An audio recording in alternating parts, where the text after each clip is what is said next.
All right. I'll get us going here. All right. Welcome back to the podcast, guys. You're on Why We Serve with Benjamin Lake. With you as always, me, Benjamin Lake. We're back for round two with Dylan. We talked last time with Dylan about his time, kind of just the beginning of his career when he was a generator mechanic, and that transition basically from generator mechanic, kind of get realizing what the Rail Army's like, and then he's like, I want to go back to EOD school and try to finish what I started. Dylan, thanks for coming back, man. I know the schedule's been kind of crazy. Um, It's not like I'm doing anything right yeah, now. he's definitely not doing anything. Yeah, he's not busy. Um, no, thanks for Oh, and coming. also I want to say thank you for scribbling on my face on that profile picture. That made me look really cool. Yeah, what's good is no one will know your name as it's in the caption for the episode, so we scribble out the pictures. I just knew the game. The only reason I did that was because I knew you told me about the game a while back, with the pictures and stuff. So that's why I did I I give two shits, but that. you didn't. I'm just giving you shit because the fact that you went less operator and more little kid with crown. You Like it said wasn't even. It was embarrassing. It was like, what are you doing here? if you guys look on the pictures on my Instagram, all I did was like take like a scrubby marker and scrub over his face, and he messaged me and goes, "Why didn't you just use an emoji?" And I was like, "Oh, that probably would have been way easier." It would have been the equivalent. Or you like, there's so many apps out there to blur your face, but you use the Yeah. pencil and not even the marker. You use the pencil. I fucked up, guys. I fucked up. Whatever. Yeah. It's cool. All right. Oh, we'll jump in, Dylan. Just go over. You basically were talking about, it was a real rough look at your last unit, and then your packet got accepted to go back to EOD school and stuff. Walk us through like however much you can of your time at EOD school. Yeah. So first to start off, if you are a prior enlisted and you want to go to EOD school, it's a pretty cool process. There's regulations out there that say that you will get a certain amount of on the job training, aka you'll be attached to a unit for a bit. My first unit, the first sergeant tried to tell me that I couldn't go and be attached to the unit, but I just did it anyhow, and that was like clear night and day. It went from me being up at like the crack of 5 to get on the PT mat to me not showing up to work until like 7, and then easing into PT, doing pretty hard stuff, but more of the CrossFit back prior to us, getting all of the cool equipment that they have now that you can do. It was showing up to a EOD gym, and it was like a CrossFit gym, and not all the EOD techs were CrossFit fucking certified, badasses. A lot of them just look like little chicken nuggets, but the sheer night and day of what type of PT it was pretty cool.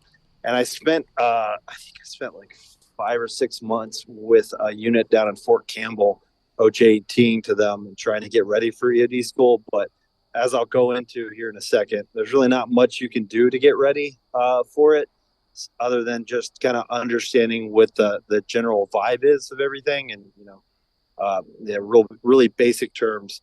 But after we knocked that out, and I did the on the job training, I got really familiar with what exactly EOD entailed, especially like doing the stateside response missions, as well as getting into the weeds of all the cool things that you possibly can do as an EOD technician. So that just kind of made it even more exciting. And then they sent me to phase one, which was at Fort Lee this time, because I think I said the first time I went through, I originally went in as EOD, uh, and that was down in Redstone. But this time it was at Fort Lee, which is the phase one, or like the preliminary school that the Army puts on. And the reason they do that is they're more or less just waiting out, or trying to ensure that the people that they send down to the actual schoolhouse, the actual like NAF school EOD, wean out all the people who just aren't going to make it. Mm-hmm. So it's kind of confusing. It a lot of the rules don't make sense, but it's just a bunch of hoops that you're jumping through. That gives you a baseline understanding of what EOD school is going to be like, while also ensuring that you can follow directions and if the instructors like think that you should make it down there. To me, that was actually the hardest part because like the first couple of weeks you have to learn I think over like 80 different phrases to be able to speak the lingo of what EOD school was. Luckily I had I guess the best type of on the job training, which was a prior fail out, but I got down there and I kind of just rolled through it. And there was actually one test because you do like really basic demo down there and you have to follow their rules. One of those tests I actually failed, but they let me go through because I was trying to help everybody else out and wasn't doing the right thing and studying. But the instructors saw that I was trying, so they let me get through that with flying colors. But then you actually get down to nav school, and I don't know what it's like now. I've heard they've taken drill sergeants and put them in that for the AITers, and they treat them like AITers, which to me I'm very against. But when you went down there, when I went through, everybody was treated like an adult, and you got more or less time hacks to show up. So it's really you now just take the career in your own hands, and if you can't make it to school on time or be at the right place at the right time, they just kick you out. So like it just wasn't worth the time to deal with. Now it seems like it's a little more guided, a little more hand holding, which I'm not a super big fan of, but it is what it is. Yeah, I If don't. that makes sense. Yeah, no, it makes 100%.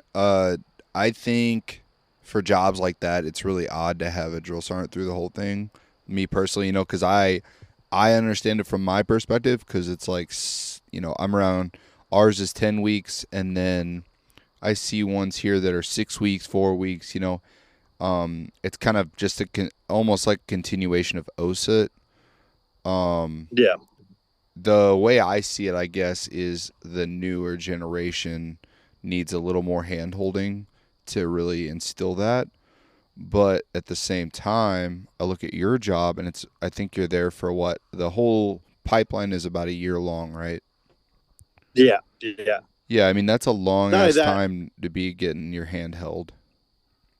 not only that, we like we're small unit tactics. We the moment you get dropped on an EOD team, within a week you're going to be doing a real life mission. Like from anywhere from stateside responses to the deployments and all that stuff. So we tread in some weird gray area between special operations and conventional army. I mean, even for you to become a part of the like to become an EOD tech, you have to drop a packet through the special operations recruiting battalion. Mm-hmm. So it's held to a higher standard, which it makes sense because like what you're doing is extremely serious. Because I've kind of I said this before. You show up on people's worst day of their lives, and just because you're a specialist or a E3 doesn't mean that you don't have to take that responsibility and actually do something. And I think I said it before in our last conversation, and if I didn't, that's definitely me and you've had conversations about it. The Army does a really, really bad job at holding hands and taking power away from people. So when it's time to them actually take responsibility, they're not ready for it because they thought that they would have to get responsibility when they're in E5, and I'm just an E3.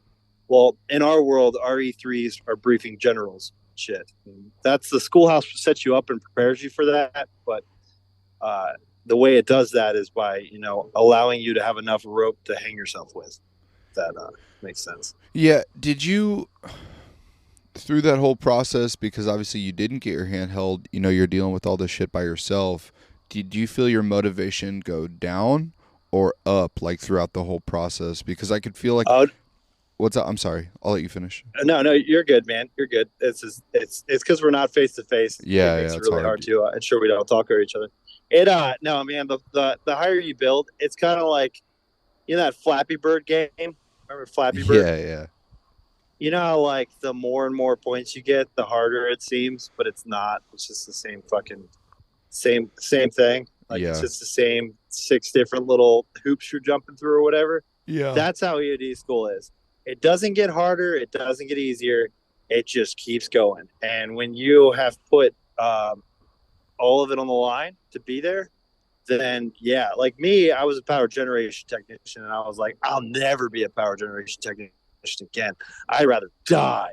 And that's the mentality that I took it in. Like, there's no failing out of this test. But like, burn the boats. Here we go. This is exactly what we're gonna do. We can't. We don't get to fail. I And think, so, my bad. Go ahead. dude, I think like that is why I mean, I don't even know them, right? But like the 18 X-ray contract, the RASP stuff, a lot of it, I don't. Maybe the RASP is different, but those jobs like where they're letting people come in off the streets and do it, I honestly think like there's people that can do it, but it's a very minute amount. And if you get guys that are coming in after being in the army for 4 to 6 years or 8 years, even, like they have a motivation that no one else is gonna know. They're gonna be like, I gotta get the fuck out of my unit. I am not going back to that lifestyle of not having a purpose. Like I am getting this shit done. And I think like you Yeah, and but Tyler, I think too had that same motivation because he was a fueler, I yeah, think, but before. counter argument, man. There's a counter argument to everything. The counter argument is, yeah, but what bad habits did you pick up until this point that I can't get you to break because you're still stuck in your ways? Give me So like if I get somebody off the street, that's a fresh, clean slate. If I'm SF guys and I get you to come in there, yeah, maybe you won't be instilled with some sort of discipline. But at the same time though, maybe I can get you and build you exactly the way I want you to. Give me one In second. comparison, I'll have a rebuttal. Give me 1 second. yeah.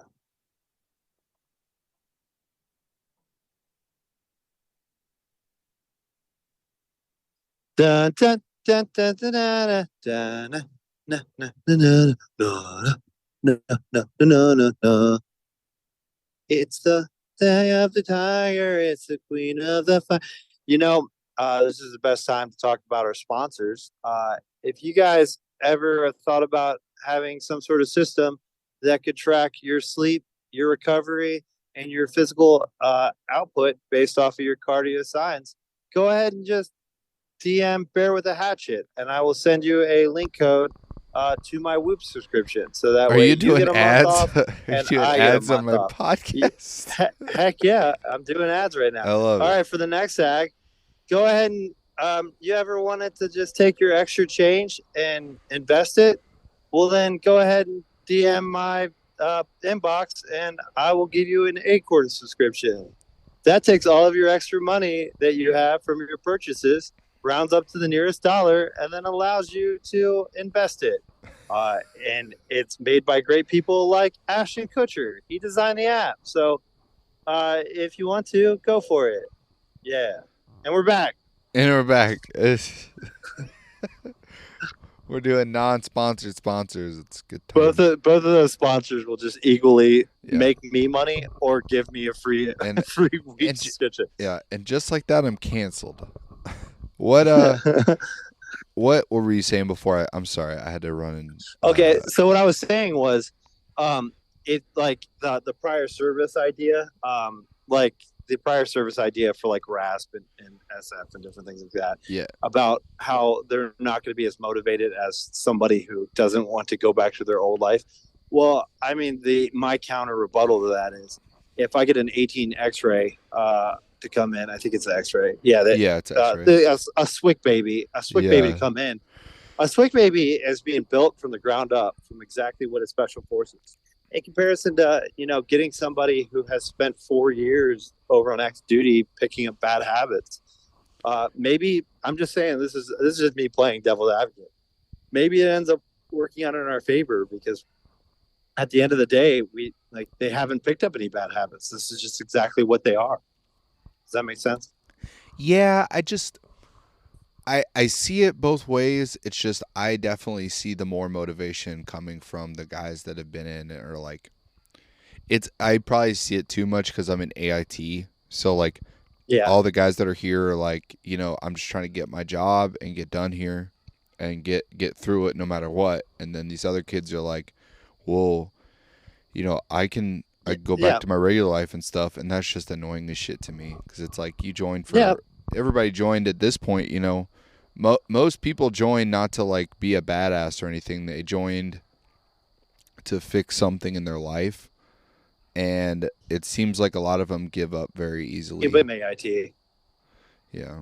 You're at a chem AIT, dude. I hate to Yeah, say but it. I not mean, even me, I'm dude. not. It's the other ones too. The other ones, I mean, like I know we have our own thoughts about the chems core stuff, but like the other units, like they have that same issue with the like whether it's infantry, engineers, MPs, uh, 88 mics, like whatever, man. They're still struggling with these kids that are just like, well, fuck this, I'm going back to the real world, and I'm like, I don't think people understand like how hard the real world is, but then they also have fallbacks now. So I don't. It's Yeah, it's a whole amalgamation of bullshit.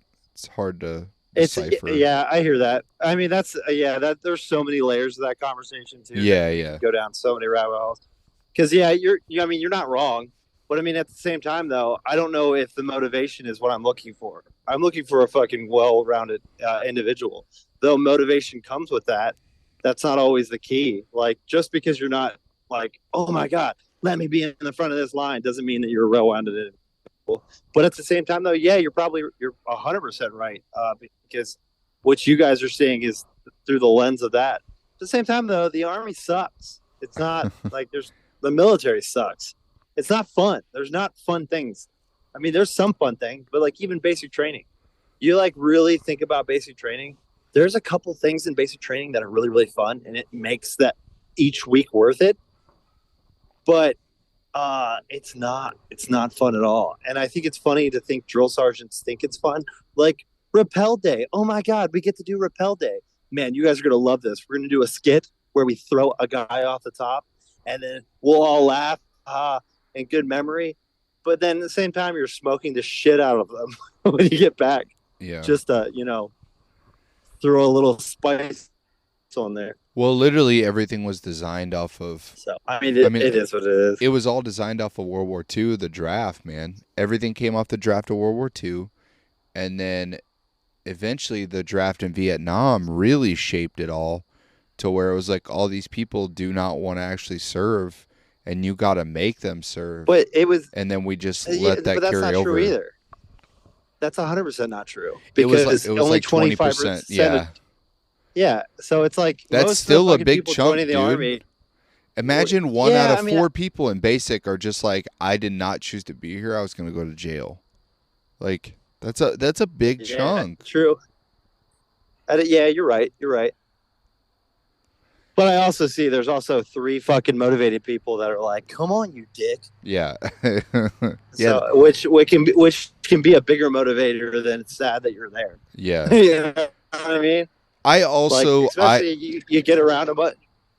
Okay, go ahead. I just think I am also the person, and you probably saw it. I'm a person motivated through discomfort. So like, if I'm put in a situation that I'm not comfortable with, I want to work my way out of it, and I'll do whatever. I think a lot of people I don't know if they're older. I think it's just a mindset. I don't believe in the age thing. I think it's just like that's a personality thing. I find discomfort a major motivator because I want to get out of that. I don't Oh, think and you guys, yeah, and you're not seeing people that have that same motivator anymore. no. We haven't had that since like 2014. Yeah. So I don't. I mean, you remember our what's his name? Our mutual friend. He used to say the most wild shit to me to get me through stuff, and it worked because it was just like, holy shit, I Yeah, guess but I'm you're a gonna do glutton for this. punishment, buddy. You're a Right. glutton for Yeah, I know, punishment but like, because our other mutual friend, the alcoholic. yeah, I mean, the other alcoholic. That guy would also say the same shit to you, and you were just a glutton for punishment. yeah. so, But I so think a lot of dudes yeah. in the army are like that. I think a lot of dudes in the army, like, I'm not saying they get off on pain. I'm saying they find like solace in it and are like, yeah, I'm gonna get through this shit because we're fucking sucking, or I'm gonna be better because I fucking sucked for a while. And I Oh don't, yeah, for I, sure. I don't see that anymore. Yeah, I was definitely that dude too in my early years. Now I'm like, that's fucking lame. Yeah, yeah, Put me on a helicopter, baby boy. I'm not actively trying to. I'm my actively trying to get through pain is to get through the cushy side on the backside that allows me to do the job that I do, where I get to pretend like I'm an operator for a bit. So it's a little different than the motivation I had before, where I was like, fuck yeah, I'm way more harder than this dude next to me. Yeah, it I'll carry the transitions. boats. Yeah, I'll carry the boat. You don't know me, son. They don't know me, son. Uh, Oh, I don't. I don't think quick, like quick. what's it? No, you go. You go. Uh, yeah, sorry. Quick side tangent. You remember how you said that you like my pirate flag? Yeah, I also have that tattooed to my arm too, by the way. you do. I didn't know that. Yeah. That's I dope. have it. It has a bomb. It's not a JSOW, but it's. I have it tattooed to my arm. That's dope. Older women love it. All right, I'm next. sure. I also got a leg tattoo now, and it says "Burn the boats." So That's yeah, awesome. I'm that guy. It's metal. It's a communism tattoo. It's a pro communism tattoo Jesus. because it's a yacht that's on fire. Yeah. Burn the boats, eat the rich. Yeah. My Eat bad. the Sorry, rich. Eat the rich. eat the rich. All right, my bad. You were about to say something awesome, and I completely kicked you off of it. No, no. No, we pretty much hit it all. I'll go back into it. I'll get us back on this fucking train ride. We Shoot, you're getting through AIT. How was the feeling when you graduated, and where did you end up afterwards? Yeah. So they like it's long story short. I'm not going to get super depth. We can one day later on down the road. We're not talking about life stories. I'll actually talk about what legit the EOD school is. But really, what it boils down to as a whole is CBRNE. It's chemical, biological, nuclear, explosives, radiological. I messed that up, but either way, it hits all of How dare those. you? And as you're building as yeah, as oh yeah, okay, sorry, it ain't my fault. You can't do all I five. can't. Yeah. You can only do four of Two and them, a but half. kind of yeah, two and a half Yeah. when like with the right people watching you. Yeah. The was hey, you guys want to talk about fentanyl? Fentanyl. Yeah. Never mind. Yeah. I can't go The down that bees road. are dying, guys. Bees are dying. We're Uh, doing nothing about it. No, sorry. yeah, Russian use of fentanyl as a sleeping agent. But back to what I was saying. The yeah, so every like the course you run the entire course and it's you running as a team leader. So our basic level is taught to run as an EOD team leader all the way through their schoolhouse. So you're running actual problems on actual ordnance of all of those skill sets, and then you get towards the end and you first get your orders, and I got orders to technical escort, which is a chem battalion that they attach EOD techs with. And back when I went through, there was only three of them, so pretty much it's just a career ender. And I was like, damn it, this is the worst thing ever. And then I even like tried out for a specialized unit. They didn't really want me. So I was like, all right, I guess I'll go to tech escort. This would be little did I know that I could have just broke my leg and I would have got out of it, but I didn't. So I was like, all right, I guess we're going to go to tech escort. But either way, the motivation was still on. I couldn't fail because I would have to be a generator technician and then I would have to ultimately kill myself.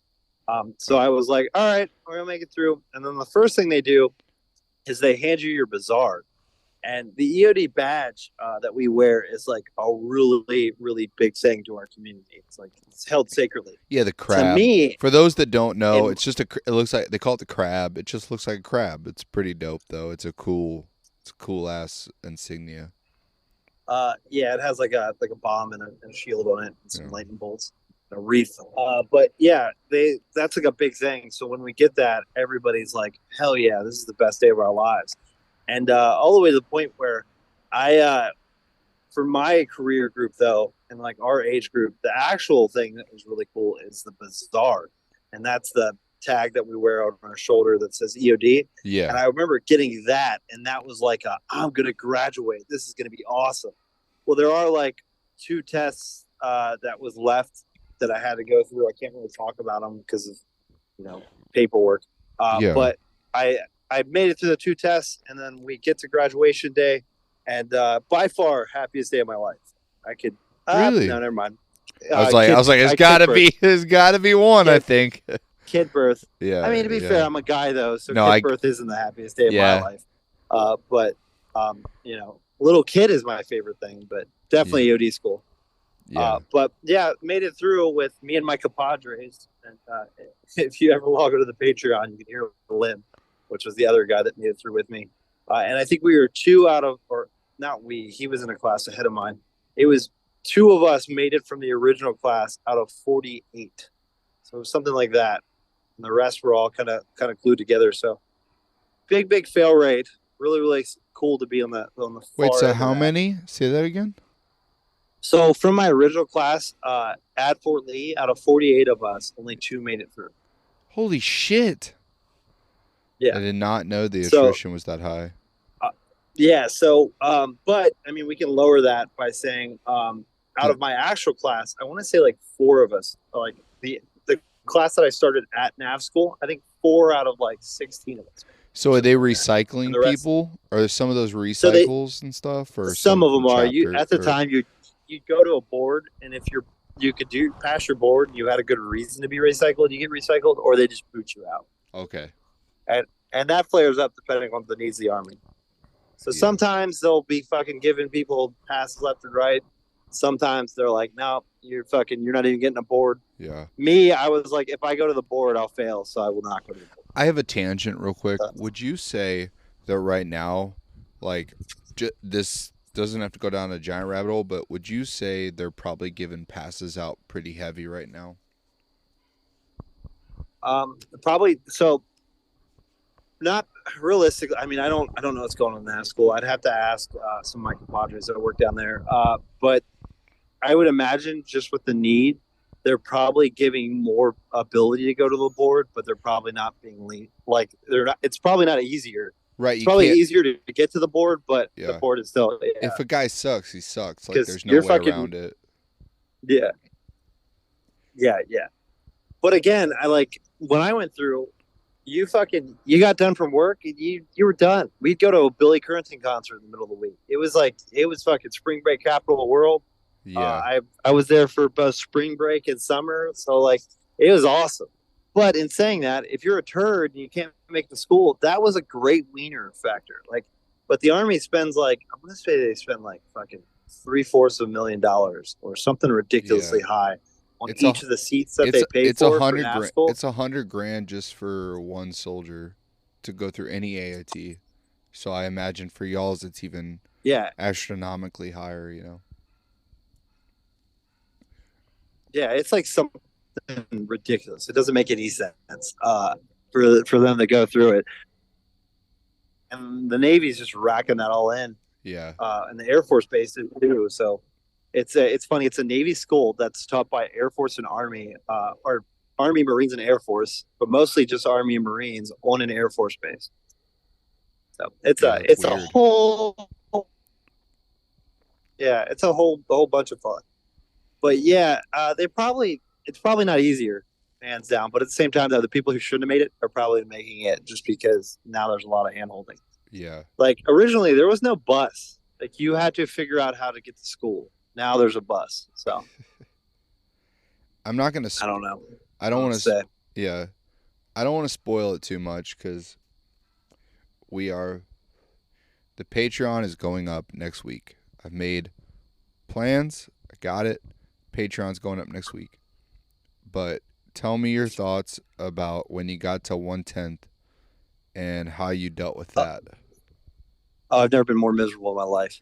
Actually, the first day was pretty sweet. I remember I sat down. It was like one of the first times I ever talked to Lim, our mutual friend. Yeah. We sat down on this table in the battalion, and this E7 galley asked us all why we wanted to be there. She like went around the table.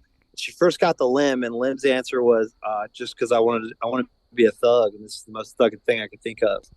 And that was like that is the most gangster shit I've That's ever heard. That was that's awesome. sounds like Lim. And then it got Yeah. to me, and she didn't even ask me. She just said that I look like one of those people who think their shit doesn't smell. I was like, well, that was rude. But long story short, she ended up becoming a really, really great leader. So I can't really complain. But being in a chemical unit, at least at that time, that was the most miserable thing in the world. Like they would literally, if three or more EOD techs grouped up, it was like Oklahoma in the early 1900s. They would straight up think we were a world war party, and they would separate us, Yeah. not let us talk to each other. So it was god awful.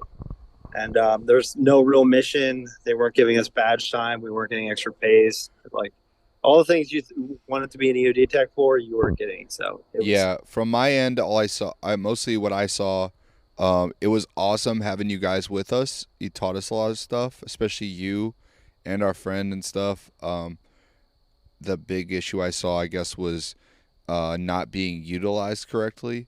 It was kind of weird, but I definitely could see how it would be frustrating being there and how you're not being used to your maximum potential.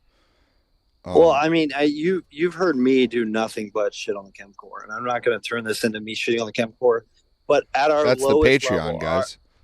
our yeah, our PFCs are taught to your fucking 20 level of your job, Yeah, like just our baseline.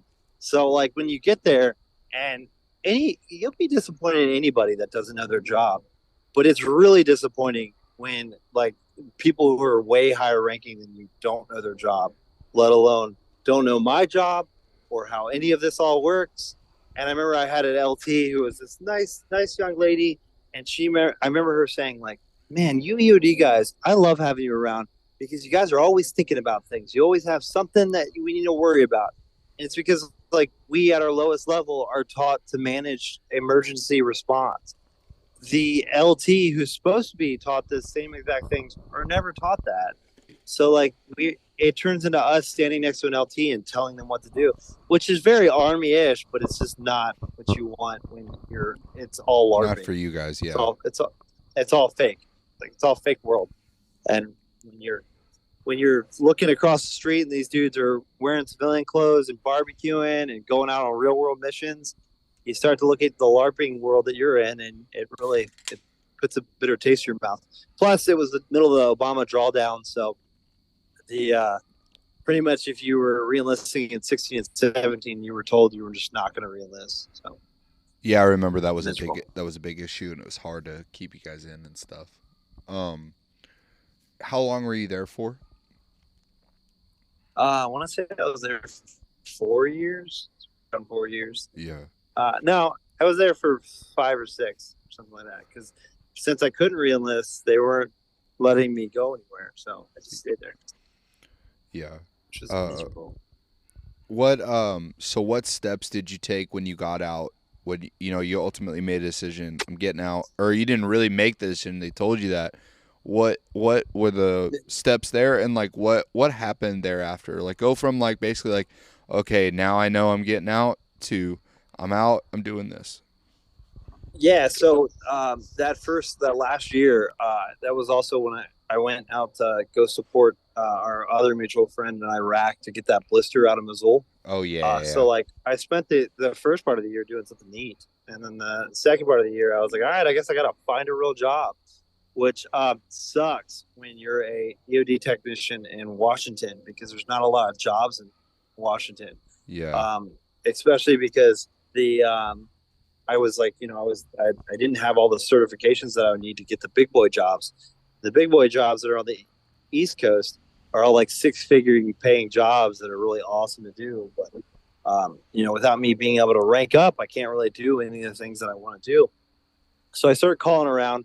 I started looking for contracting agencies to see if I could, become a GRS guy or do anything that I possibly could just to maintain my security clearance as well as, you know, be fulfill my need for war, I guess, for lack of better terms. Yeah. So I found a job though as a bodyguard, as like working for this protection firm that was stationed based out of Hollywood, but all over the place. And I started doing close protection and security management up in Seattle while I was still on leave, while also looking for contract jobs. And I went through a selection process. I got maced in the face, got attacked by dogs, got beat up a bunch down in San Diego or San Francisco, and then or in Los Angeles, and then I made it through there, and I started working up in Seattle. Well, while that was going on, they also thought the points were going to drop, so they even extended me. So I spent like 6 months in the Army as a protection agent, working in Seattle because our company commander was a pretty cool guy. Yeah. And then didn't show up for work, grew a beard, just did whatever the fuck I wanted, while also, being like what I assumed was a cool guy, uh, aka a piece of furniture in some extremely wealthy individual's house and somebody else's corporate area. But that was pretty cool because it's a lot of like fighting homeless people and just doing shenanigans. So being that stuff. So while I was looking for a job, I reached out to one of my old LTs that I used to be in class with because in EOD school, at least I don't know how it is now, but the officers would be with the enlisted. So we all became friends and like on a first name basis. But I reached out to one of my buddy Ryan, who just so happened to be running a National Guard company, and I was like, "Hey, man, I knew you were part of like Blackwater back in the day. How do I get into that world?" He was like, "Well, how about you deploy with me?" I was like, "Well, can you give me this rank and this job?" And he was like, "Yeah, man, if you can get here." So I flew out while I was still on active duty, and I hung out with them for a week. And like I have this picture of what the National Guard in my head, and that is 100% true. It's a bunch of goobers. But when I got to the National Guard, where I was like eventually get stationed, these dudes were fucking flying around in helicopters and fucking doing cool guy shit, rappelling and like listening to like. I remember I was like in a truck that had no doors in it, and we didn't have helmets on, and we were listening to Tupac, like bumping Tupac. And I remember being like, "Man, the National Guard is sick." Yeah. And then I drove past a bunch of goobers wearing M40 masks, like calling cadence and hiking, like marching together. And I was like, "Oh wait, that's the National Guard. I gotta remember that's the National Guard." But they really sold it on me for the whole EOD side of the house because it is in this kept secret area. There's a lot of just that shit that I thought EOD was is what this place was. There was a little bit of gooberness too to the unit, but it was whatever. Yeah. And we had a deployment slot to go to Afghanistan. So I was like, hell yeah. So I spent a remember. year training up with them. Yeah, because me and you met over there briefly a couple times. And I remember meeting all you guys. I'm like, these are kind of like active dudes. These are chill. Like most of them, they're pretty chill dudes. Yeah, it's because at the end of the day, every EOD tech in the National Guard is a full time EOD technician and a part time everything else. We Yeah. just don't get any of the fucking benefits. And most of them are all war junkies that jump from deployment to deployment to deployment. And, that's their entire life pretty much. So, and if I wasn't a single father, you better believe I'd be in a foreign country right now. Yeah. You could did that deployment, and then did you go afterwards? I thought you went again, or did you not? Did I go again? I mean, Yeah. I've been to a couple different places around the area, but I never any actual big deployment like for a couple months or more. Okay. Um, yeah, Uh. because the National Guard is doing all the stuff that active duties does, minus the stateside response. But they got South America and all different kinds of things. So Yeah. What? So you jump in a National Guard. I know now you're like a staff sergeant, right? Or yep, yep, yeah. yeah. So it was pretty easy to kind of big dick my way up with there being ranks like positions open. So I just kind of jumped up for me to E4 that was stuck there that had been in the Army for like freaking 10 years, not being able to promote. I even got out with my promotion points were at 763, I think, when I Yeah. got out of I the Army. remember that you were so fucking close, and then Yeah. you got They out, and it like was would like promote immediate. one person. And I was the second most highest individual. Yeah. But yeah, and then they raised or they lowered the points shortly after I got out too, which was some nonsense. But yeah, the I made rank, but again, ranking the EOD is really not anything. And I know when you saw me on deployment, it's like I didn't even wear rank. I have a tendency to mess with first sergeants and like pretend that I'm not even in the Army. So yeah, so I made it up to staff sergeant, and then I ended up coming back, and I had my ex-wife at the time kind of went through a schizophrenic bout and kind of is now off doing her own thing. So I became a full-time father, and I got to transition back into the civilian world once again, which is never fun, never fun. But you know, I guess I don't know how to explain that. I did really, really good because I just jumped from job to job to job until I made way more than I've ever made in my life. Yeah. What do you do I think now? I had What do you do so now? yeah, so I had 7 jobs in the course of like 6 months, Yeah. which is not what you're supposed to do. That's not a But good now, thing. yeah, but I was just trying to make more money, and I was also trying to be able to support my daughter. And I live in Washington, where it is extremely expensive. Yeah. Um, so the yeah, so long story short, I come ripping in, and I found like I started looking at jobs, and I was like, what is a white collar job that you can work from home? Well, I found this thing called project management, so I just started calling companies around and asking to like be an intern for a project manager, Mhm. which was total BS from the beginning. I was like, I need money, so no matter what, I couldn't just be an intern. But I finally found the right person to take my call, and she was like, I can make you a logistics coordinator, but you have to be with this company. Well, long story short, I got with the company. The company kind of liked me. They wanted to help out a veteran, so now I'm a project manager working for them, and I work for a tech company that helps upgrade the internet, for lack of better terms. I mean, I can get super nerdy with it. Long story short, everybody's on IPv4. We're bringing them to IPv6. Every like government contract, like DOE, VA, every Department of the Army, they're all jumping from the old internet to the new internet, and our job facilitates that.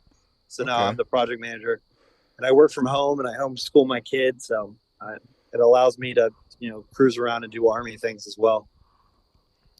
Do you regret getting out, or do you regret, doing any of that, or are you satisfied with it or anything, or Well, I mean, I in 5 years I could be retired from the Army ooh, if I would have stayed active duty. yeah, I could be fucking on a better job. that's Now a I have to hard wait until thought. I'm 63, so which Yeah. doesn't make any fucking sense. Yeah, it's weird how they do that. That's weird. The Yeah, system's you weird. can spend 10 years active duty Army and you still have to retire at 65 unless you deploy. But even if you deployed for 10 years straight, you'd still retire at 55. Yeah. So I don't understand any of it. If our Congress members could just fix that somehow, that'd be great. Yeah. Um what for those like joining, what's your biggest piece of advice to them? Like the ones that are like brand fucking new, they don't know what MOS they want or anything. What's like your biggest piece of advice? Uh, okay. So I'm gonna say shoot for the moon, but have real expectations. So if you want to be a fucking Jason Bourne operator esque, do it. Go for it. But also understand you're gonna need to fucking work out, and not when you get there. Like you need to work out now. You need to be in the best shape you've ever been. And I'm not talking about little kid shape. I mean better in shape than all the people around you. So if you want to do that, you got to do that. But you know, read a book, do something that sets you up for that. If you want to be a cook, well then set yourself up to be a cook prior to it, because it's there's a lot of like thinking the grass is going to be greener on the other side, and the army is not going to waste its time teaching you. I mean, at the end of the day, I think I told you guys about the whole me being a power generation technician having to learn. Yeah, I had to learn on my own. You know, it would have been way better knowing mechanics prior to becoming a power generation technician. Of course, it wasn't my original goal to do that, but if you don't set yourself up for success like that, you are no use to anybody. Because that's ultimately what this is. I'm not a big proponent to being a use to the army, because the army will use you and then throw you away. But you need to be a use to the people around you. And the only way you're going to do that is by setting yourself up for success and working outside of what the army is going to give you, because they're going to give you the bare minimum that's made to blanket everything, and give everybody like the baseline gear. You're going to need to get better gear, aka learn more, do whatever you have to do to be better yourself outside of it, so that when you come in, you're set and then some. Because hitting the minimum standard, it's cool. They can't kick you out for that. But me as the person that's working above you and beside you, I'm gonna look down. Yeah, I just learned that in the last 3 years, man, of like the army is like if you want to like skate by, if you want to like, the army gives you these guidelines, But if you want to excel or you want to do better outside of the Army, you got to set yourself up. You got to pick, like, I love what you said. Pick up a book, go lift weights, go on a run, go do some. Jocko Willing says it, man. They're like, what do you suggest to young men? Lift weights, do jujitsu, go on a run, quit. He says quit drinking. I don't really agree with that. But like the other shit, he's like, it's solid, man. People are not going to hold your hand for your whole life. You got to learn to Well, you I mean, you know. there's so many layers of that too. Like of why people don't already have that instilled in them. But like my favorite saying, if we're going to pull from culture, is the 30 seconds out guys. Their whole thing is prepare to self rescue. No one is coming. No one is It's up to coming, you. man. Yeah, and that's the way I look at it. What's It's that like dude's name? I know. I just listened to that guy. I didn't even know he's on podcasts. I have no idea what his name is. I think he was on Black Rifle. I'm a fan of t-shirts. Yeah, that it was, dude. He was just on Black Rifle talking about those T-shirts. How he made more off those T-shirts than in like a month than he did as a year as a U.S. Marshal. Um, Yeah, side note, I yeah, love it. I love that guy. He was cool as fuck. He was a ranger for a while. Great Yeah, fucking dude. and then he got out and was like, I'm gonna go help with avalanches in the middle of Montana. Yeah, That's what he does now. and he did fucking U.S. Marshal, and he was like, "This shit's boring, dude." Side note, I gotta tell a story. Side note, he fucking says, his dad is about to die, right? Probably has like 6 months Yeah. left or 3 months left. He goes, "Hey, I need to take." He's a U.S. Marshal, very solid. He goes, "I need to take 3 months of leave to go take care of my dad. I'll transfer. I'll take leave. I'll do whatever I need to, but I got to do this." He gets a message back from the site manager or whatever, and he goes, "If your dad is sick, he can move to you." That's all the email said. So he went into the system they had for leave, and he put leave without pay for a year, and they couldn't fire him because he was so good. There was no paper trail. So for a year, Yeah. he's just on leave, and they're like, "You got to come back. What are you doing?" He's like, "No, take care of my dad." And after a while, they were like, yeah, so you're taking up a slot, and we really need that. You're still in our books, and we can't fire you right now." And he goes, "No, I'm enjoying my time, so no." And a year mark hits, and they go, "We have enough now. You haven't been at work for a year. We have the paper trail now. We can fire you." He goes, "Well, I quit." So there you go. And Yeah. I was like, "That's fucking badass, dude. That's fucking cool, Yeah, dude. Fuck them." I mean, well, that could just open up the can of me being an extreme because that's exactly what I'm anti-government. People look at it as a people problem, not a problem, and that's what kills me about everything from trans rights to fucking uh, budgets to poor people to everything. We look at everything as a problem and not a single person problem. It kills me. It kills me. Yeah. And the government is really good about doing that with their employees because they don't look at them as human beings. It's because But everything to got me, like everything if got I was a like congressman, giganticized to where it's like, "Oh, we can modulate this to control everybody, and it'll work for everybody." And it's like that's not the case whatsoever. some would argue that's end stage capitalism, and I don't want to argue that because it would make me sound like a socialist. Now. It's kind of end stage capitalism. Uh, I think it's people shitty and scared and fear adverse leadership and just a bunch of wimps because that's ultimately what this boils down to. If I was the governor of Montana, or no, if I was the head of the U.S. Marshals and I heard about this situation, I'd go, hey, yeah, give me your leave. I don't care. It's like we'll budget it out. It doesn't matter to me. I don't. I Yeah, don't. I don't care.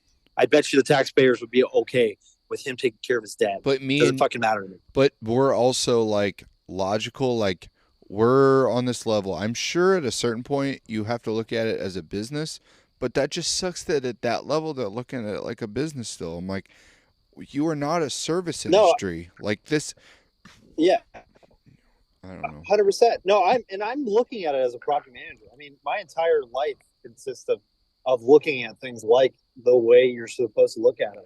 But I also got a cool leadership group that knows life gets in the way. And take care of your shit. You'll Yeah. make money for me on the back. That's fine. Like that's fine. There is a time and place where you have to cut somebody. But at the end of the day, man, they're like talking about how great of a person he is, and there's no paper trail, and we can't get him out. Well, wouldn't you want to support Yo, that? why would you Because how not much keep that money fucking can you save dude? on the back end by keeping? Yeah, He would have exactly. come. Like how much You know how what he much said? money lives? His dad died in 5 weeks, right? So let's say he took 10 weeks off or 15 weeks off. He would have monumentally been back sooner. But because they were assholes, he was going to be an asshole. And I get that, dude. Like, sometimes you got to be a little petty. If you're fucking angry, if it's personal and they're fucking over your livelihood, like, you'll get a little petty sometimes. Oh yeah, no, for sure. Burn the boats. Burn the Burn the boats. boats. No one's come to save you. Yeah, What, that's the that's the Dylan, title of this one. That's the title of this one. what, what advice, good, or what's the best thing you learned in the Army? And what's the worst thing you learned in the Army?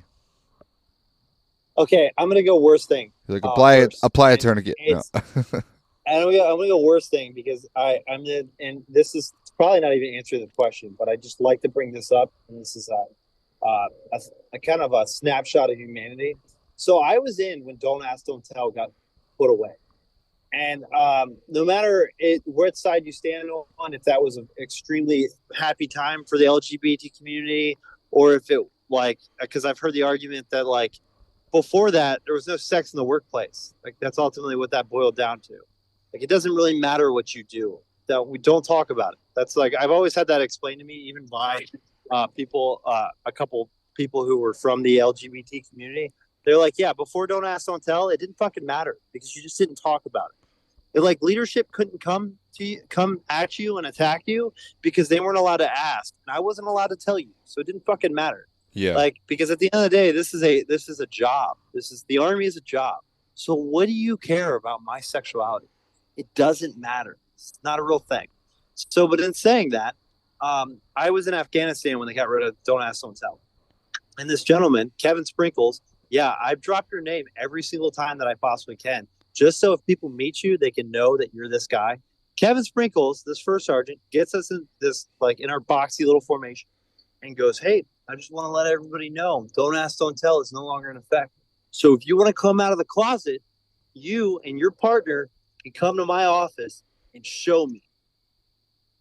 Everybody giggled. I, as a highly intellectual person, was slightly confused. Like, Yeah, it's pretty wait, why does he fucked. need to show Yeah. me? Yeah. But like they're like, haha, that's funny. Well, I can tell you there were two people in my formation at that time that were part of the LGBT community. And I don't know how they felt, but either way, fuck Kevin and Sprinkles. Sprinkles, Because though. one, There's a lot of what is it? irony there. Yeah, 100%, 100%. One, what does that even mean? Why do you need to see two people act out something in front of them? Like we should have went after him. Yeah, We but why? should have went after him. Why did he feel the need to have a formation to say the day I have after no that idea. I wanna nip this in the Is you're like? gonna yeah, right? I don't understand any, and I've thought about this a lot since Yeah, that day. Like I don't understand any part of it because like okay, if you want to like have a sexuality that's different than mine, you're gonna have to prove it. Okay, what? yeah, Like that is about as outdated as to me as making somebody wash themselves in front of the squad because they don't take showers. What like, yeah. what It's are we doing? Like and two, like I'm sorry for anybody in that formation that felt some sort of way, because like again, it's none of his fucking business. And you as a leader, why would you even bring that up? Like it yeah, doesn't like that. Not a fucking thing. But it made me kind of realize that people are shitty. Like people are just generally shitty, and even especially with their unknown, right? Because I mean, we have a mutual friend who like had a lot of struggling. And I don't know if you remember Sanchez. Yeah, I'm dropping Yeah, I remember. because we had a lot of good conversations with him. He had Yeah, a lot of big struggle being from a Catholic family, and then going into the army and feeling like he had to be macho. My bro, favorite thing that he he was ever eight. said. I'm pretty sure he was in the unit. I don't. Well, I'll do a fact check, I guess. I believe he was in the unit, the same. I don't know if it was the same company or what, but as the battle of Clinton Remisha. Oh yeah, like Yeah, Red you know Platoon. the battle. What is that called? Red Platoon. Battle of Keating. Yeah, Keating. yeah, Cop Uh, Keating. I believe he was in Yeah, that company. 'Cause he posted no every shit. same shit every year, and I'm like, dude, he saw so much shit, and he was an effective fucking leader. Like, I remember seeing him. He was solid, But man. He's a solid at the fucking same dude. time, though, he's talking about how he like felt that he had to grow the biggest mustache, which is so funny to me. He was like, I had to grow the biggest mustache because I didn't want anybody to know that I wasn't macho, Well, that's because Mexican culture. But he like that was one of his ways that he hid his own yeah, sexuality. that's hard, man. Which That's hard. it made me giggle because there's no hiding sexuality from that guy. Like that's Yeah. that guy is as flaming as you possibly could Yeah. ever be, Yeah. before and I after. loved him, dude. He But was so fucking yeah, cool, but he was so like, yeah, it was crazy. Yeah. but it gave me a little foresight, right? And the idea as like a young soldier looking at this fucking douchebag that like made himself sit, like made a joke out of it, or whatever the fuck that was. Because I've yet to this day figure out why he did that. But it just gave me a little foresight of like, people are always watching, and you don't know what people's lives were up to that point that you make a comment like that. Uh, because and this kind of goes in the best thing that I've ever heard was, I don't know if you remember, there was a captain who worked in the S2 area of 110th. Well, I got it in my head one day at because I like was very self sabotaging that I was going to take the F word and I was going to take it back, and you know I was going to use it kind of like the way different races use their own word. So I proceeded to use the F word in situations that weren't representative of gays at all. So I would just be like, "What up, faggot?" Oh. And it was the funniest thing to me Oh my ever. god. Well, well, this gentleman was like, "Whoa, why'd you say that?" And I was like, "Oh, because I'm taking it back." He goes, "Well, like why?" And I'm like, "Because I mean, I'm taking it back. I'm trying to fucking, make it so it's not so harsh." And he was like, "All right, so check this out. Imagine you are one of like are working with the most baddest ass special forces team in the world, right?" And I'm like, "Yeah." And he's like, "Now imagine if there's somebody on that team that's gay." And I'm like, "Okay." He's like, "What if he didn't like that word?" I'm like, "Well, it's his job to tell me that he doesn't like that word." And he's like, "No, no, no, no. What if this guy is one of the coolest hitters in the world, and he just gonna let you do your thing?" But little deep down, somewhere inside of him, he remembers of him getting beat up as a kid, getting called that. And I was like, "Yeah, but I mean, it's on him that if he feels uncomfortable to tell me, and then we could talk it out." He's like, "But what if he never does out of respect for you?" And I'm like, "Well, I mean, that's on him." And he's like, "Well, what if that guy dies? Like, what if he dies, trying to save somebody or do whatever? Like, it never tells you that that word affected him." And I'm like, I don't know. And he's like, "Well, what if he died? Like, would you want his memory to go on like that? Like, to you to, kind of, you know, um, remember him by saying words like that, even if you didn't know that it was affecting him or not? What if it just did?" And I was like, "Oh, damn, that kind of sucks." It's like, well, you never know what people are dealing with I on the like that. back end, right? That's a And solid I was dude like, explaining "Well, it. shit." And now that's the way I explain it too. And I maintain trying not to say. And I love that word. I love it with a passion. I love it. There's like it rolls off the tongue like better than any other words. It seems like the two worst words is that and cunt, and those both of those words roll off the tongue like really well. But you're not supposed to say them because it really offends people. So that's what I use now when I tell people and I hear that. Uh, and usually I get a pretty positive backflow. It's a little Yeah. embarrassing to get told that because you immediately feel bad. Like, yeah, you're right. But I think it's a good way to think about Well, it. it's a So those are life probably it's a life lesson. That's those that solid. Yeah, I think those are two really, really good life lessons in my eyes. Yeah. So I guess that's the good and the best, or the best and the bad. And I don't even know if that's the worst thing that I've ever learned, Those were other good than though. fentanyl Those are two. was Yeah, probably created by fentanyl. Yeah, Russia. yeah. It's Probably created by Russia. Chinese are marketing it to the South American drug They cartels, but use it as uh, incapacitation agents. yeah. They've used them in every single one of their like riot control things where a bunch of people die, and we don't even talk about that. Anyway, Patreon guys, next week. Yeah. Oh Um, wait. yeah. Does the chem guy now want to talk about Yeah. chem guy shit? Hmm. Hmm. Not while Just he saying, it's not not. secret. It's not secret. Everybody, Google Russian massacres. What You'll know. what what do you think about today's state of the army? State of the Army. I look smaller picture, and I usually go to today's state of EOD. I don't. The Army's fine. The Army's going to be okay. The Army's always going to be okay. Yeah. It's going to roll on with the ups and the downs. People like to. Evan Haver says really well. People like to get on the fact they like got rid of Shark Attack at Fort Benning. Well, he's like, well, did they replace it with something as equally as bad? Because like that's the thing. We're smart enough now that we don't have to use Vietnam tactics Yeah. to like haze people, right? Yeah. And I think it's really easy to go like back in my day, but I I like think that you say that. I like that you say that, man. yeah, oh no, for sure, for sure. And the army is going to constantly grow. The war machine is going to find its money. So the army is going to grow and it's going to fluctuate and all that different stuff, and things are going to change, but it's going to be okay. Because at the end of the day, we got the fucking best technology in the world. Even with our budget cut, we got the best technology in the world. We're doing fucking great, and the things are getting fixed. There's people that are actually trying to fix things. There are a whole bunch of horrible shit in the army, but it's just a different type of vanilla, or it's a different type of ice cream. Because I mean, at the end of the day, I don't know what the Vietnam era army looked like. Right. I can tell you there was at the end of it there was suicides, but there was also the end of fucking World War II. There was a lot of people killing themselves wrong. I think it's like over 80% of fucking no, it's like over 75% of people in World War II didn't even see combat. Yeah, it was. So, but people, It's like that, or they didn't, or they shot their weapon.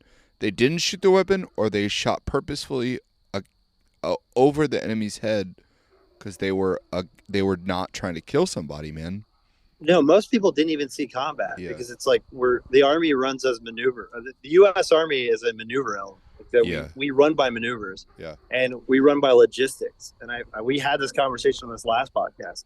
So like most of them were logistics, and I mean that's pretty funny when you think about how many Vietnam or World War II veterans when you were younger were like had great war stories.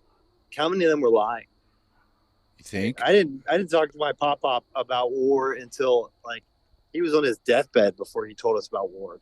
All we Yeah. knew is he'd cry during Saving Private Ryan, and that's about it. Yeah. So, but then I remember a bunch of World War II veterans saying about like they did this and this and this. It's like I wonder how many of them were lying. But either way, you know, people are going to kill themselves. They're like, it is crazy that as many families that we have are on food stamps. I feel like we could pump that up a little bit more and pays with inflation and shit. We could fix that. The sexual harassment side of the house, and that's a hard one too because it's also a direct reflection to our like what the world that we're living in is. We don't have enough strong male role models that are both teaching men to fucking not do shitty things as well as teaching women to how to like handle shitty things because like people want to say, I mean, yeah, men are the issue because men are the ones perpetrating it, but at the same time though, it's not men, it's shitty people. Yeah. It's not like it's like saying women are crazy or no, it's fucking crazy people. There's not like it's we have issues with raising kids nowadays. We're eventually going to fix that. But until we can fix that, we're just going to have more fucking MRT people, like Yeah. master resiliency trainers. That's me, bro. Like, yeah, dude, that's me too, man. Yeah. I'm trying to get my doctorate in sports psychology just so I can be that guy. Yeah. I really, I have two sons, and I have two daughters, but uh, the more I listen, the more I hear things, you know, you realize like I'm in a country area, so it's different, but in those populated areas, it seems like not a lot of kids are getting that like physical male role model, and it's something that needs addressed. Like if somebody ain't gonna do like Mike Glover does it, Tim Kennedy, there's a couple of dudes like knocking it out of the park that are like, you know what, we're gonna take charge of this. And it's like that's what Oh, really has to yeah. happen now in communities. Like, you know what, hey, No. I'll take charge. Let me see your kids for a little while. Let me teach them some shit. Let me show them what's going on in the world because like you got to know some shit to get through this life as a young man, and Yeah, that's like a big one. Wrangler Star talks about it as the great struggle, and there's a bunch of like there's stuff coming out now that's saying like in the 30s we're gonna have something that happens that's gonna be really bad for us. Yeah, So we as like a whole army, fucking towns, communities, blocks, small towns, everyone needs to start figuring out their communities. And I've heard a lot of an argument to like minority groups, and I'm going to be the white guy on my soapbox right now. We fucked up in the U.S., especially with the black communities, because we fucking made it easier. I mean, everyone knows the statistics are already there. I'm not saying anything new, and if you don't know about it, look it up. We made it very easy to be a single mother and get benefits while also introducing shitty amounts of or large amounts of drugs in fucking police states and communities, which kind of strip all African Americans of their fathers. And I mean, I grew up in like a shitty city area for a part of my life, and I never had a father, and I fucking had to deal with a lot of shit. Uh, like, or I mean, just being in different areas that your average minority has to deal with. Because I mean, think about like our mutual friend. He didn't have a father. yeah. Like so, it's a real thing. It's not just a stereotype. It's a statistic, and there's not a lot of fathers that were holding down areas. And I've also heard of like counter argument to that, where urban communities do really well about creating community. But I can tell you, I've lived in the city for the last 6 years, and if it wasn't for me, my fucking block wouldn't know anybody on our block. And I like go around trying to ensure that everybody introduces each other. Why? Because people who know each other don't rob each other. Community That's my matters, theory. man. Community Yeah, dude. matters. So if we're gonna go into a great struggle, we got to really figure out this whole people to rely on, because once everything falls, I'm gonna be fine because I love this. Like I'm a everybody get on the boat type of person because if we all get on the boat might tip. If the boat tips, I can do tactical shit and hang out with my daughter. So I'm gonna be fine. This is gonna be a lot of fun for me, but it's not gonna be a lot of fun for the people around me that are trying to find food and are struggling. So that's when the communities are going to really be a big important. And I mean, even if that doesn't happen, you just talking about how you have two sons and two daughters, like that's a big thing. Like you gotta raise them to be better people. And I think I said this in the last podcast. Fucking Mr. Universe. What's his name? I don't remember his name, but the guy who won Mr. Universe said like, why wouldn't you want to have kids right now? Because we can raise them to be better people. Because better people influence other people to be better people. Yeah, So I like, used to be scared. I used to be so scared of having kids. You know, my first two, I was so scared. And you get yeah, older, I have my four, and I go, you know what? Like everyone is so not timid, but like I think everybody's worried about establishing themselves before having a child, and I'm like, you know what? I want to have these kids, and I want them. Once you have a kid, and you know, Dylan, once you have a kid, nothing matters. Nothing matters except for the well-being of that child. Like yeah, me, my personal endeavors, yes, they're important to me, but they are secondhand severely to the upbringing of my children to make them functioning, well members of society that I want yeah. them But to. that's also a big issue that we have is you're thinking like that, and that's really good. But I mean I've dated people who don't do that, Really? and like yeah, dude, I've met a lot of people, and maybe it's just in Washington State, but I've met a lot of people who don't think that way. To me, I'm like the moment you conceive your child.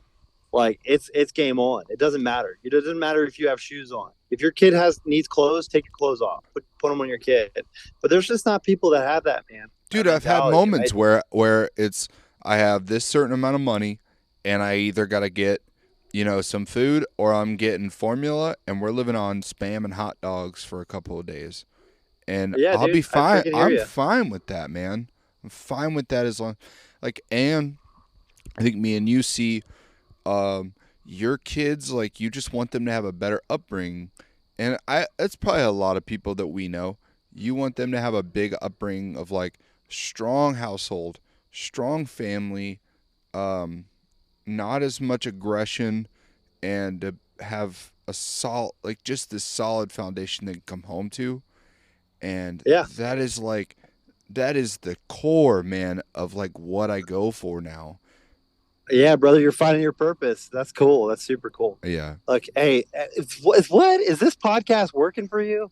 No, Are you figuring it no, out? no, dude, no, man.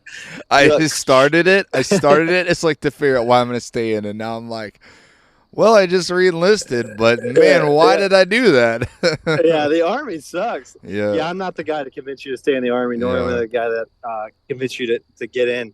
I I'm 100% behind joining the military. Maybe not under these administrations and these Congress, because it seems like we're catching them in lies a little too much.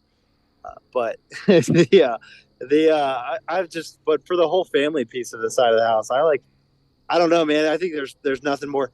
Like my whole thing is masculinity, right? Without Yeah. masculinity, like masculinity is equally as important to femininity, and it shows. Uh, I mean, there's a lot of arguments statistically that show that masculinity is more important than femininity. But in my eyes, if you don't have a strong mom, you have a serial killer, and if you don't have a strong dad, you have a dickhead. And I mean, that goes guys, girls, doesn't really matter. It's fucking. You don't have a strong dad. You ultimately either have a girl who's going to be kind of too all over the place, or a guy who's too all over the place. If you don't have a strong mom, then you don't have the compassion, and you don't have the nurturing that you need, and that's how we make fucking shitty people too. I Uh, but I we, remember, man. I just remember. I'll go down a rabbit hole. I remember my first time in the army. I get to my unit and I'm with you and Barnett and a couple others. We go on this run. It's my first day, and I'm 22. I fucked up in life. I got in the army, and I was just pushing for something better. And I remember we go on this run. We hauled ass. I always know you remember it because we always bring it up. But we were hauling ass on this run, and you guys were just pushing me, and I kept going. I puked and stuff. It was great, and but at the end of it, on the weekends, you guys are like, what are you doing? What do you got going on? And then during the week, hey man, you should go for this shit. You should do this, and it was just so like that's that. Um, I don't know if it's a dad thing because I have a very you haven't met him, but my dad is I wouldn't yeah, call him I wouldn't it's call him Harry there all the Tabor. time, but he was there. But it was just like he had different perspectives to life about raising a child than I guess I do.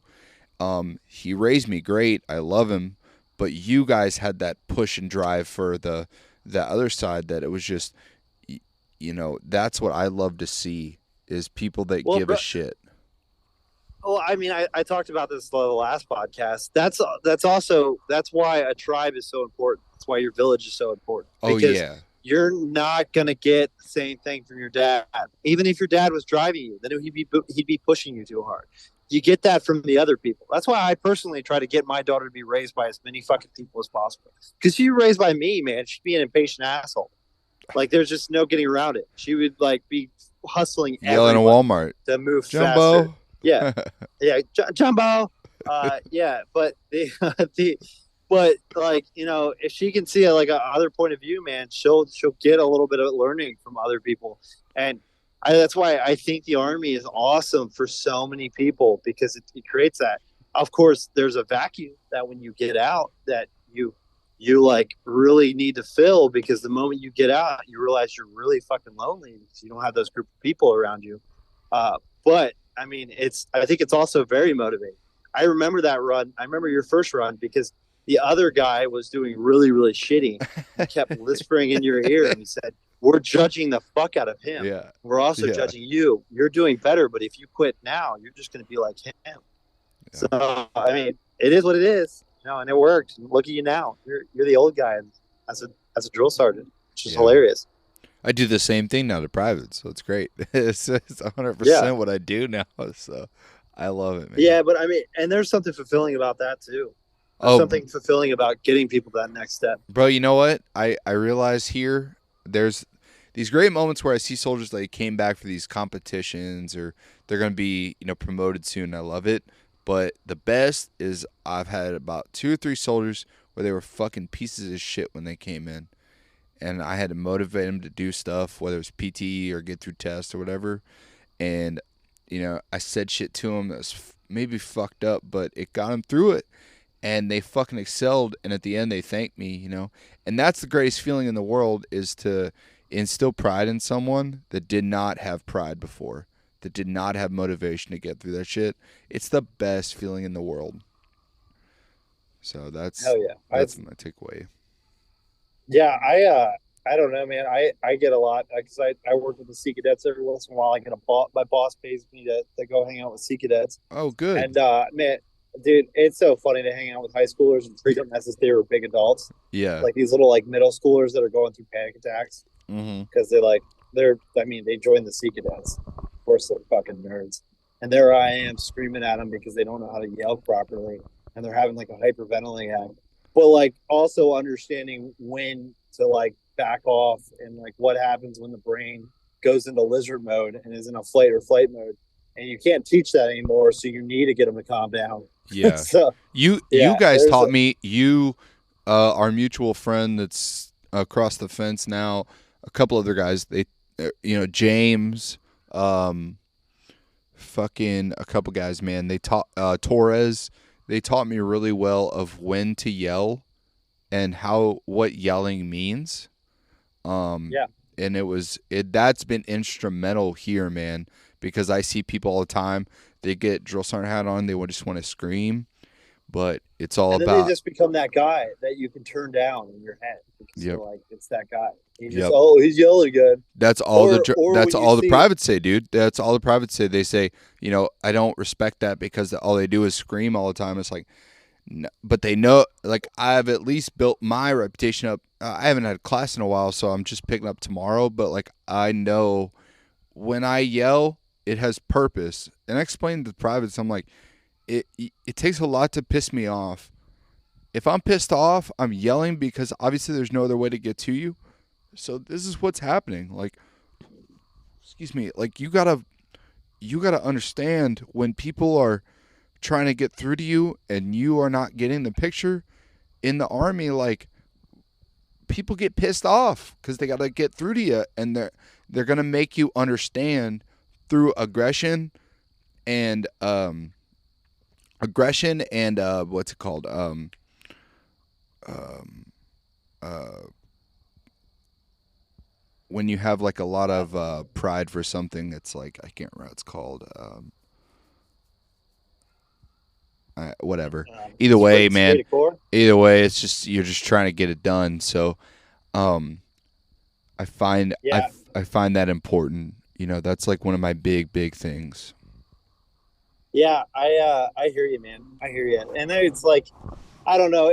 I'm also in a world where I don't have to baby people, and when I do have to baby people, it really kills me because I like that the guys that I work with. I mean, I don't have anybody E5 or E4 or below in my unit, and that's not how the EOD works as a whole. But for the most part, when you do meet an E3, again, he at an E3 level can brief a general like it's nothing. So I work with a little bit high quality of an individual. So I usually get hung up. I even say this like it's something that I get hung up, but being that I'm smart enough to understand what I'm seeing and what I'm talking to, I can make the adjustments accordingly. But being that I have noticed that it does upset me, is dealing with people who need to be yelled at or Yeah. need that extra push. Because to me, man, I like if you're in front of me, you're already at the top of your game, brother. So like It's you fuck if you fuck up and you don't feel bad worse than I do, there's something wrong with Yep, you in my opinion. exactly. Exactly. Uh, so like it's there's nothing I can do, man. And like I came into an army where you get the shit kicked out of you. Like there was no hands-on policy, but there was a hands-on policy. You know what I'm saying? Yeah. And like I remember taking power from NCOs and them showing that's not the way. And the way they did that was physical. And I don't say that I needed that, but that was like a reminder that hey, I'm not the biggest fish It in was just the a world. different learning tool for us, man. There's tools now to do it. There's tools, Yeah, but I get what you're saying 100%. but I mean, like, and you fucking remember fucking Moscoso? That guy beats his wife. Yeah, dropping his bomb out there. I hope you listen to this, Yeah, little that's bitch. Uh, fine. but but if you try to fight Moscoso, you could beat Moscoso to a pulp. He would never learn anything. Never learn anything. But Yeah, if you there's become those friends with people. Moscoso and you become a peer on peer, and then you tell him you're disappointed, he's that type of guy. Yeah. You wouldn't be able to. You would never be able to smoke shit out of Moscoso or beat the shit out of Moscoso. This is a young, fit dude, Yeah. and he like has a fighting background. So that's just not the tool that you're going to need to take to him. Yeah. And a lot of times we did. We I don't know. The army just doesn't do a great job. That's like the one good thing I do like about you guys being drill sergeants going to AIT. That at least you're equipped with a little more tools than like your normal AIT sergeant. But I think I honestly, don't know man, how in I depth it think goes. honestly you take these tools back to the force, not as a piece of shit like crazy motherfucker, but I think you take them back to the force and you become like just a better NCO. Like you know how to communicate to people. You know what to like Yeah, say and motivate. So that's all. yeah, for sure, for sure. I What don't know. We're living in a weird army. it's a But yeah, what? it's a weird time, man. What Yeah. let's finish this out, man. What I always finish this out with what motivational movie do you got for me? Cuz everybody's got a different one. What pumps you up? I don't. Oh man, I talked to somebody about this today. So my like, I have. I'm gonna make this a lot bigger of a conversation than it needed to Okay.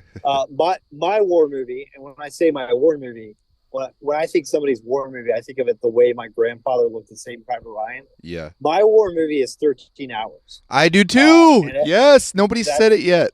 Nobody said it. that's Yes, that dude.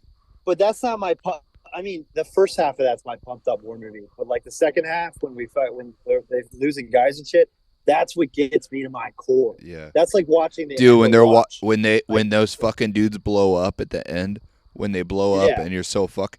If you read the book, it's a lot sadder too. That those and the dudes, Delta dudes throw his body off the wall. yeah, I like it gets me because I like one, I know that community. That's my community. yeah. And two, ah, that's my war movie. That's like wearing shorts, fucking Those carrying dude, salts. those That's my dudes were war movie. high speed motherfuckers, and they were just trying to save people. Like, there's nothing And more raw than them. Just like they were like, uh, these guys are yeah, dying. We need to go over there and fucking save them. People are like, bureaucratic bullshit. No, we can't do it. No, we're going fucking over there. We're saving them, and nobody comes to and help them. yeah, I it hits love my it. anti-government vein. Yeah, It hits everything yeah, my anti. yeah. So yeah, Fuck you, so that's like Hillary. that's No. my yeah yeah that's my yeah make me stand in a fucking in a janitor's closet while I'm on a VIP, you dumb bitch. But that's my war movie. For my pump up movie though, Yeah. dude, I'm a Fast and Furious guy. The What? that's a What? no, that's not. Wait, you don't like the Fast and I Furious hate them movies? all, dude. I God, hate them I all. see you don't like Family. God, I no, that wouldn't be my pump up movie either. I don't know, man.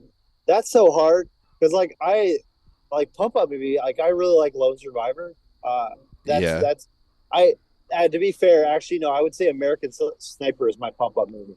I watched that. I put that Okay. shit. It's American Sniper, A Star Is Born, and The Wizard of Oz. I put those on every single day for Really? that deployment that you saw me on. Anytime I walk in the room, people be watching a movie, I turn that shit off, put on American Sniper. Yeah. Like, come back in, Star is Born. We're gonna watch all three of those movies nonstop for 9 months straight. Yeah. That that are the best Die Hard. Die The Hard 4. Which one's Die Hard 4? Is that Live Free or Die Hard? Yeah, they go to Oh, it's good. Russia. It's good, dude. That's a good one. I That's like that no, one. it's not. Dude, I No, like it's that one. not. It's good. It's good. Yeah, I got that from my partner. He would like go and he'd work with the SF guys, and they like the one guy and they were watching Die Hard. He's like, "Oh, is this that when they go to Russia?" And they're like, "No," and he's like, "Well, that's the best one, That's the or best one. that's the only one. That's the only one I've ever seen. Not the best one." No, God, no. What the fuck? No, I'm a Black Hawk Down dude because I mean, I've always Yeah, wanted to be it's classic. everything Hoot says. It's classic. Yeah, Yeah, this everything is. Hoot says. Yeah, I got a ProTech helmet now. I mean, you saw the picture. I wear that ProTech bump helmet whenever we're yeah, doing anything like G. Oh God, just makes me feel like a fucking cool guy. yeah. Just want to be him one day, but clearly they don't want me to be. So. Oh, sadness. But I mean, it is what it is. I don't know. That's a hard question. I'll have to get back to you on that. Yeah. Well, I like it, man. I I don't know what my actual problem is. Dylan, I can't thank you enough for coming on the podcast. Again, you'll be back on shortly, dude. We love our You talks. said shortly because I don't have a life, so I'm like the only person to No, call you. dude, no, yeah, that's what it is. Actually, You're like it's next like week, part next week. 3, yeah, part 7, part 14, yeah.